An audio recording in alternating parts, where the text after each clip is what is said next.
Time to spruce up this deck. Now I love a good power washer, but that can raise the grain and require sanding. So instead I did this.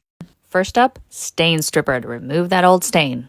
Wet the deck, spray it on, and scrub, scrub, scrub. Yep, it does make a difference.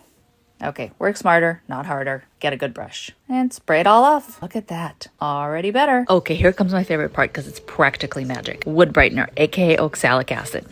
So wear your PPE. Gloves, glasses, mix it up according to the directions. Garden sprayer works best to apply.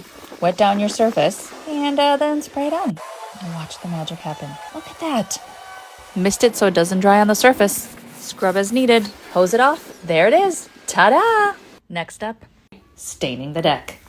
I found a roller to be the most useful, and a little brush for between the slats. Follow all the can directions for drying times. Wipe off any extra stain when you're done.